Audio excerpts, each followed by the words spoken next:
Today we're going to solve a fraction problem. How do we find 5/8 of 100?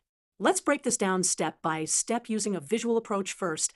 To find 5/8 of something, we first need to divide it into 8 equal parts. Here's our 100 squares divided into 8 equal groups. Each group contains 12.5 squares. Since we want 5/8, we'll take 5 of these sections. To calculate this, we can multiply 12.5 by 5.